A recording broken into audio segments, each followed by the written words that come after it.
இந்த கதையை நீங்கள் கேட்குறதுக்கு முன்னாடி இப்போவே சொல்லிடுறேன், இதயம் பலகீனமானவர்கள் கொஞ்சம் ஒரு மாதிரி நீங்கள் சென்சிட்டிவான ஆள் அப்படின்னா இந்த கதையை பார்க்காம இருக்கிறது பெட்டர்.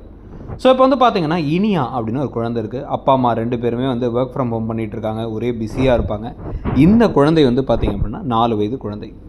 அவங்க அப்பா அரவிந்தும் அதே சமயத்தில் அம்மா வந்து பார்த்திங்கன்னா அனிதா 2 பேரும் வந்து பகலில் ஃபுல்லாக வேலை செஞ்சுக்கிட்டு இருப்பாங்க. குழந்தை சலிச்சு போய் டயர்டாகி தூங்கினதுக்கப்புறமா டிவியில் சீரிஸ் ஏதாச்சும் பார்த்துட்டு அப்புறமா தூங்குவாங்க. அந்த குழந்தை என் கூட விளாடுங்க, என் கூட வாங்க, யாராச்சும் கொஞ்சம் நேரம் விளாடுங்கன்னு திருப்பி கேட்டுக்கிட்டே இருக்கும்.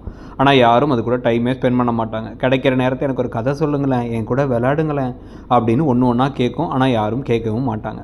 ஆனால் திடீர்னு வந்து பார்த்திங்க அப்படின்னா வந்து ஒரு வாரமாகவே அந்த குழந்தை டிஸ்டர்பே பண்ணல அரவிந்தையும் அனிதாவையும்.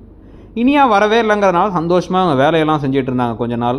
ஆனால் கொஞ்சம் கொஞ்சமாக என்னடா வித்தியாசமாக இருக்குன்னு யோசிச்சு அந்த குழந்தையோட கதவை திறந்து அந்த விளாடுற ரூம்குள்ளே எட்டி பார்த்தா அந்த குழந்தை வந்து விளாண்டுக்கிட்டு இருக்கு, சிரிச்சுக்கிட்டு இருக்கு, கிக்கின்னு சிரிச்சுக்கிட்டு இருக்கு. சிரிச்சுட்டே எங்கேயோ பார்த்து சிரிக்குது, பேசுது, அதுவாக விளாடுது.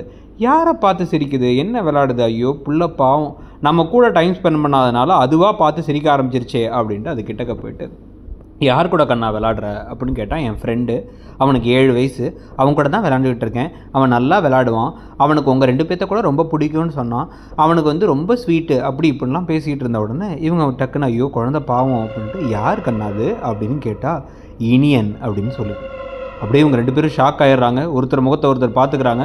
அந்த குழந்தை அப்படியே பேசிகிட்டே இருக்குது. அவன் ரொம்ப தனியாக இருக்கானா, லோன்லியாக இருக்கானா, என் கூட விளையாடுறதான் அவனுக்கு ரொம்ப பிடிச்சிருக்கான், அவன் உங்களையும் மிஸ் பண்ணுறேன்னு சொன்னான் அப்படின்னோடனே அவங்களுக்கு பகீர்னு ஆகிடுது. அனிதா அழ ஆரம்பிச்சிடுறாங்க. டக்குன்ட்டு உடனே அரவிந்த் கிட்டக்க போயிட்டு குழந்தைய பிடிச்சி எங்கடா கண்ணா இருக்கான் அவன் அப்படின்னு சொல்லி கேட்டால் அந்த கார்னர்னு காமிக்கிறாங்க. இவர் கையெல்லாம் நடுங்குது. ஏன் அப்படின்னா கிட்டத்தட்ட இந்த குழந்தை பிறக்கிறதுக்கு ஒரு 2 வருஷம் முன்னாடி இவங்களுக்கு முதல் குழந்தை பிறக்கும் பொழுதே இறந்து பிறந்திருக்கு. அந்த குழந்தைக்கு தான் இனியன்னு பேர் வச்சாங்க. இப்போ இது அந்த இனியனா